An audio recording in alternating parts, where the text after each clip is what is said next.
Here's a shocking case of a doctor that mutilated himself, claimed sepsis, and then stole $500,000.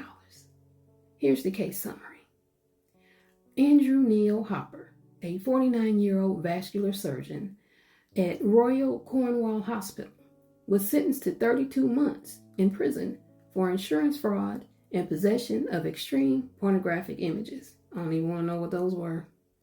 Now, what exactly happened, you're asking? Well, Hopper intentionally froze his legs with ice and dry ice in an act of self-mutilation tied to a sexual fetish for amputation. Ooh. He later claimed his double amputations, well, they were caused by sepsis. That allowed him to fraudulently collect over 466,000 pounds, which is about 630,000 US dollars, in insurance payouts. Authorities discovered he was a paying customer of a website that sold extreme body modification and amputation content. Website on everything out there, y'all. Communications with the website's owner revealed his injuries were self-inflicted. Here's some more details. On April 14, 2019, Hopper purchased 44 pounds of dry ice pellets. Just days before, paramedics found him with severe injuries to his feet and legs. Yeah, I guess he was using all that dry ice on his lower extremities. I can only guess that because the article didn't go into detail. But y'all correct me if I'm wrong. Dry ice and human flesh, they don't play too well together. Now, do they? Y'all let me know. Hopper collected 2 insurance settlements. This is in pounds, 235 and 622, that's in pounds, or 318,000 US dollars. And also 231 and 031 pounds, which is 312,000 US dollars, both under false pretenses.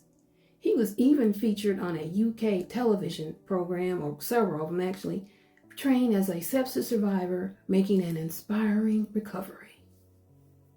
The charges and the sentence, let's talk about that. He pleaded guilty to 2 counts of fraud by false representation and 3 counts of possessing extreme pornographic images. Again, I don't know what they are.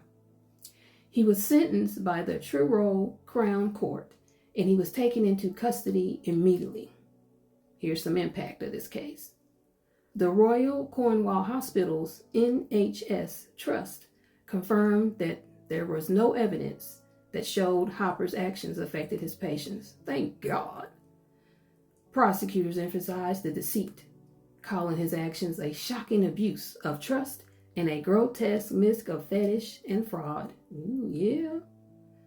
Now, again, I said earlier that he was profiled on some of the TV shows there, on ITV's This Morning and BBC's Inside Out West.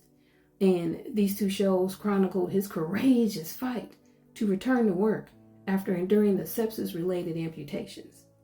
This joker was getting some sympathy while he had committed self-mutilation for sexual gratification and then committed insurance fraud. Damn. So, did y'all know where I was going with this little tale from across the pond?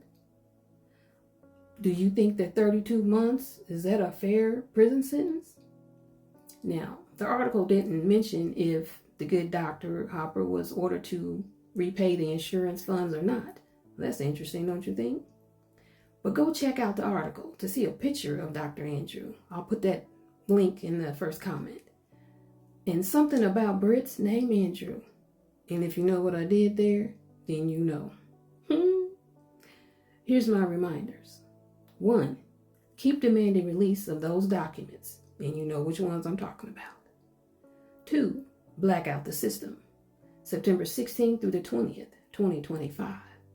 For more information on that, go to blackoutthesystem.com. And 3, keep your eyes on the prize. The prize is the White House and democracy in America. Do not get distracted by the foolishness, mayhem, debauchery, and lies coming out of the 47th administration. And they coming out every day, multiple times a day. Now, if you like this video or if you learned anything, please like the video, leave a comment, And above all else, hit that follow button, as that all helps me out immensely, and I appreciate you doing so. And as always, thank you for watching, and have a great day.